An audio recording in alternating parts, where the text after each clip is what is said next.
যে ছবি আপনাদের এই মুহূর্তে সরাসরি দেখাচ্ছি, কালীঘাটের উদ্দেশ্যে রওনা দিয়েছেন আন্দোলনকারী জুনিয়র ডাক্তাররা। এই বিষয়ে আরো বিস্তারিত কথা বলবো। আমাদের সাথে রয়েছে আমাদের প্রতিনিধি অপ্রদীপ। অপ্রদীপ, দেখো যেমনটা জানা যাচ্ছে ইতিমধ্যেই কালীঘাটের উদ্দেশ্যে রওনা দিয়েছেন জুনিয়র ডাক্তাররা। এই মুহূর্তে তাদের কনভয় ঠিক কোথায় রয়েছে, কি জানা যাচ্ছে?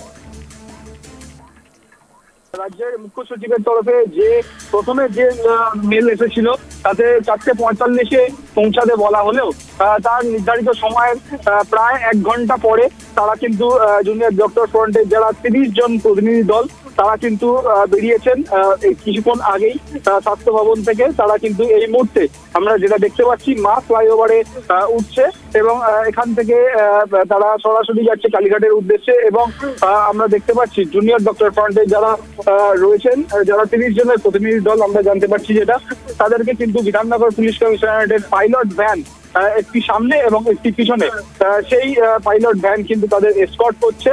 এবং সামনে কিন্তু আমরা দেখতে পাচ্ছি মা ফ্লাইওভারে ওঠার ঠিক সামনে, অর্থাৎ যে মেট্রোপলিটনের কাছে আমরা রয়েছি এবং আর 20 মিনিটের মতো লাগবে এখান থেকে কালীঘাটের দূরত্ব পৌঁছাতে। যেহেতু বিধাননগর পুলিশ কমিশনারেটের পাইলট কার রয়েছে তার জন্য কিন্তু মনে করা যাচ্ছে আর মিনিট 15-20-র মধ্যেই কিন্তু আমরা পৌঁছে যাব কালীঘাটে। এবং যে মেল চালাচালি হচ্ছিল 2 থেকে 3 দিন ধরে, সেই অপেক্ষার অবসান, মুখ্যমন্ত্রীর বৈঠকের সামনাসামনি হন কিনা জুনিয়র ডাক্তাররা, সেটাই কিন্তু এখন দেখার বিষয়। আমরা এই মুহূর্তে মা ফ্লাইওভারের ওপরে উঠলাম এবং আমরা এই মা ফ্লাইওভারের উপরে উঠে কিন্তু আমরা সরাসরি যাচ্ছি কালীঘাটের উদ্দেশ্যে। এবং তাদের যে 5 দফা দাবি রয়েছে, যে অভয়ার যে খুনি রয়েছে তাদের যে সঠিক বিচার, ন্যায় বিচার, সেই ন্যায় বিচারের দাবিতে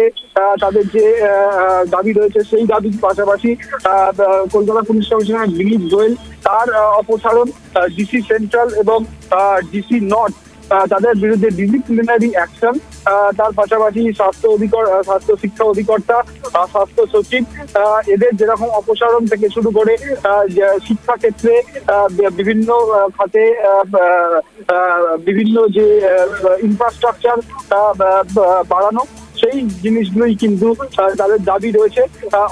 যদিও জুনিয়র ডাক্তাররা যেটা স্পষ্ট করেছেন সাংবাদিক সম্মেলনে যে তারা কোন রকম কোনো সিদ্ধান্ত নেবেন না, এই যে অবস্থান চলছে স্বাস্থ্য ভবনের সামনে সেই অবস্থান উঠে যাবে নাকি তারা চালিয়ে নিয়ে যাবেন অবস্থান, সেই বিষয়ে কিন্তু তারা কোন রকম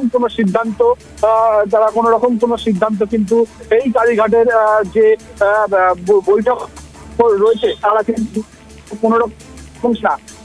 এই বৈঠকের পর যদি বৈঠক শেষ পর্যন্ত সম্ভব হয়, তারপরে যদি সেখান থেকে ফিরে এসে এইখানে স্বাস্থ্য ভবনের সামনে অবস্থান মঞ্চে তারা কিন্তু আলোচনা করবে নিজেদের মধ্যে, তারপরেই কিন্তু তারা অবস্থান তোলার বিষয়ে কিন্তু সিদ্ধান্ত নেবেন।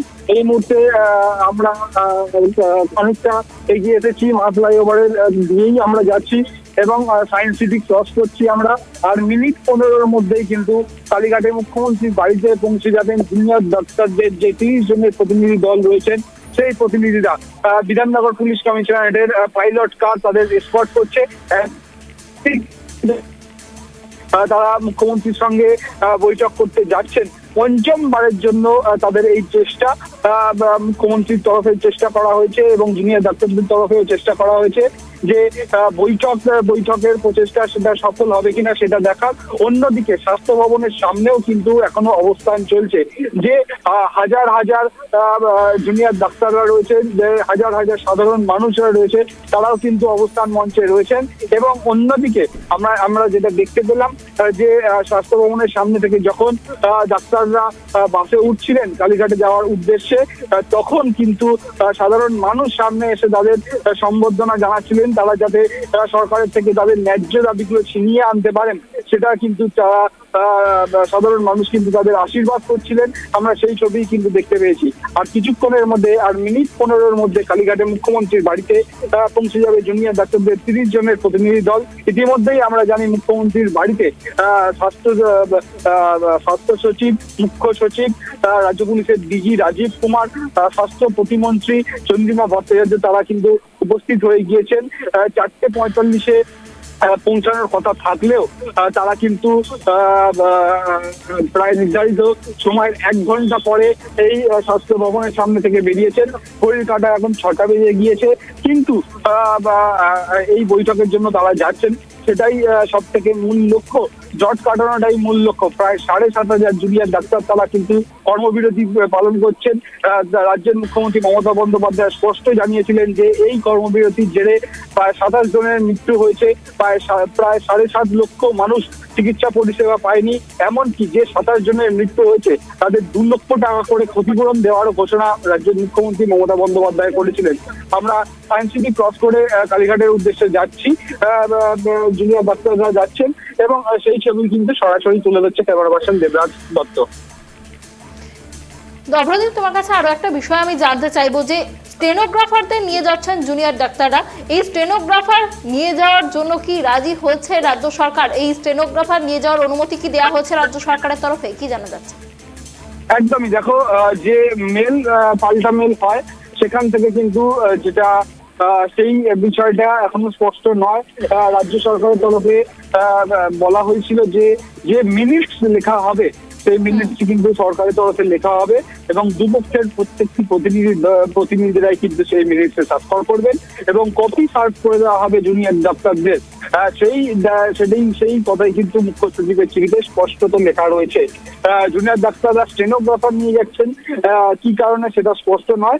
সেখানে গিয়ে তারা হয়তো দাবি করতে পারেন যে সেখানে তাদেরও লিখতে দেওয়া হোক এই মিনিটসের যে প্রতিটি মুহূর্তের কথোপকথন সেটা লিখতে দেওয়া হোক, সেটা কিন্তু এখনো স্পষ্ট নয়। পরবর্তীকালে জুনিয়র ডাক্তারদের তরফে কোনো রকম কোনো বক্তৃতা এলে, কোনো রকম কোনো কমিউনিকেশন করা হলে এই ব্যাপারে তখন কিন্তু আমরা জানতে পারবো। অনেক ধন্যবাদ অভ্রদীপ, তুমি পরিস্থিতির দিকে নজর রাখো। আপনাদের আরো একবার জানিয়ে রাখি যে গুরুত্বপূর্ণ খবরের দিকে আমাদের নজর রয়েছে। কালীঘাটে বৈঠকে যাচ্ছেন আন্দোলনকারী চিকিৎসকরা, সেই ছবি সরাসরি দেখাচ্ছি। আর 10 থেকে 15 মিনিটের মধ্যে কালীঘাটে পৌঁছে যাবে জুনিয়র চিকিৎসকদের বাস এবং তারপরেই বৈঠক শুরু হবে এমনটাই জানা যাচ্ছে। জুনিয়র চিকিৎসকদের তরফে স্টেনোগ্রাফার নিয়ে যাওয়া হচ্ছে এবং যেমনটা দাবি করা হয়েছে জুনিয়র চিকিৎসকদের তরফে তাদের যে স্টেনোগ্রাফার থাকবে এবং রাজ্য সরকারের যে স্টেনোগ্রাফার থাকবে, দুপক্ষের তরফেই যে পুঙ্খানুপুঙ্খ আলোচনা হবে সেই কার্য বিবরণী লেখা হবে এবং সেখানে দুপক্ষেরই সই থাকবে। আপাতত এই দাবিতেই কালীঘাটের উদ্দেশ্যে রওনা দিয়েছেন আন্দোলনকারী জুনিয়র চিকিৎসকরা। আজকের এই বৈঠক কতটা সফল হয়, আজকের এই বৈঠক থেকে ঠিক কি সমাধান সূত্র উঠে আসে সেদিকে আমাদের নজর রয়েছে। আর কিছুক্ষণের মধ্যেই আন্দোলনকারী জুনিয়র চিকিৎসকদের বাস পৌঁছে যাবে কালীঘাটে আর তারপরেই শুরু হবে বৈঠক। যদিও 4:45 পৌঁছানোর কথা ছিল জুনিয়র চিকিৎসকদের, ইতিমধ্যেই ঘড়ির কাঁটায় 6টা বেজে 5 মিনিট, অনেকটা সময় পেরিয়ে গিয়েছে, অনেকটা দেরি হয়ে গিয়েছে। এখন কখন শুরু হয় বৈঠক কতটা সফল হয় সেদিকেই নজর রয়েছে সারা রাজ্যের। আপনাদের আরো একবার জানিয়ে রাখি যে গুরুত্বপূর্ণ খবরের দিকে আমাদের নজর রয়েছে। কালীঘাটে বৈঠকে যাচ্ছেন আন্দোলনকারী জুনিয়র ডাক্তাররা। আপনাদের জানিয়ে রাখি মুখ্যমন্ত্রী মমতা বন্দ্যোপাধ্যায়ের উপস্থিতিতে 5 দফা দাবিকে সামনে রেখেই আজকের এই আলোচনা হতে চলেছে। সেই 5 দফা দাবি মূলত তিলোত্তমার ধর্ষণ এবং খুনে দোষীদের খুঁজে বের করতে হবে এবং তাদের দৃষ্টান্তমূলক শাস্তি দিতে হবে। দ্বিতীয় তাদের যে দাবি রয়েছে তথ্য প্রমাণ লোপাটের সাথে যারা জড়িত তাদেরকে খুঁজে বের করে দৃষ্টান্তমূলক শাস্তি দিতে হবে। তৃতীয় তাদের যে দাবি রয়েছে বিনীত গোয়েলের পদত্যাগের দাবি। তৃতীয় দাবি স্বাস্থ্যকর্মীদের নিরাপত্তা সুনিশ্চিত করতে হবে এবং হাসপাতালে ভয়ের পরিবেশ যাতে না থাকে, ভয়মুক্ত পরিবেশ গড়ে তুলতে হবে। এই 5 দফা দাবিকে সামনে রেখেই জুনিয়র চিকিৎসকরা তারা মুখ্যমন্ত্রী মমতা বন্দ্যোপাধ্যায়ের সঙ্গে বৈঠক করতে চলেছেন। আজ কালীঘাটে সেই বৈঠক হতে চলেছে এবং যেমনটা আপনারা জানেন যে আগামীকাল সুপ্রিম কোর্টে এই মামলার শুনানি রয়েছে এবং সেই কারণেই প্রশাসনের তরফে, রাজ্য সরকারের তরফে শেষবার এই বৈঠকের যে আহ্বান, সেই আহ্বান জানানো হয়েছে জুনিয়র চিকিৎসকদের। এর আগেও বৃহস্পতিবার এবং শনিবার বৈঠকের সম্ভাবনা দেখা দিয়েছিল, কিন্তু ভিডিওগ্রাফি এবং লাইভ স্ট্রিমিংয়ের গেরোয় সেই বৈঠক ভেস্তে যায়। তবে আজ ভিডিওগ্রাফি বা লাইভ স্ট্রিমিংয়ের কোনো প্রশ্ন উঠছে না। তার কারণ যে ইমেল মুখ্য সচিবের তরফে পাঠানো হয়েছে জুনিয়র চিকিৎসকদের, সেখানে স্পষ্টভাবে উল্লেখ করা হয়েছে কোনো রকম ভিডিওগ্রাফি বা লাইভ স্ট্রিমিং করা যাবে না।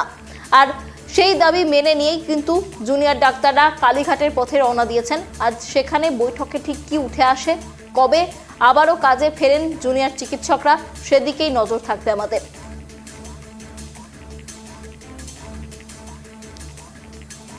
জুনিয়র ডাক্তারদের শর্ত মেনে নিয়েছে রাজ্য সরকার, এমনটাই জানা যাচ্ছে। মুখ্য সচিবের তরফে ইমেল করে জানানো হয়েছে, কার্য বিবরণীতে দুই পক্ষের সই থাকবে সে কথা ইমেল করে জানানো হয়েছে। তবে আন্দোলনকারীদের প্রতিনিধি রাখার যে শর্ত দিয়েছিলেন তা নিয়ে ইমেলে কিছু জানানো হয়নি।